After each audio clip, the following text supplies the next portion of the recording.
effects that are always on the NCLEX and exit exams here. Now for the deadly adverse effects that are always on the NCLEX and exit exams here. We have malignant hyperthermia, better known as MH. This is a life-threatening muscle abnormality from general anesthesia or acetylcholine. So the patho is really simple here. Calcium is released from the muscles when aesthetic is administered, causing muscles to contract and become rigid. This increases oxygen demand and metabolism, which results in dangerously high body temperatures. Hence the name MH, malignant hyperthermia, very hot body. So simply remember MH as the acronym MH. M for muscle rigidity and H for hot. The immediate intervention here is to notify the HCP first. Then, secondly, we administer or prepare to administer muscle relaxants like dantrolene. And then very last, we give oxygen and cooling measures. So the HESI actually asks a question about this.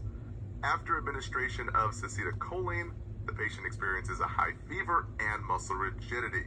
The correct answer was to prepare IV dantrolene.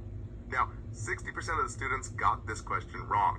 So again, remember, we notify the HCP first, then we also prepare dantrolene for malignant hyperthermia. And lastly, we use cooling measures. Now, our last big key point comes in the perioperative nursing care.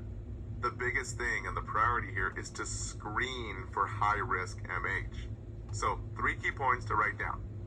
Prior reaction to general anesthesia is the most critical here. We want to know if the patient has had a reaction before we give the anesthesia. Secondly, blood relatives with significant reaction to general anesthesia usually means that the patient will have a reaction. And then lastly, the alcoholics, as mentioned by the HESI, typically have a high risk for reacting in MH. Now, these are the priorities above all else for this drug. So please commit these 3 to memory, since these 3 came up multiple times on various question banks as the highest risk for that deadly malignant hyperthermia.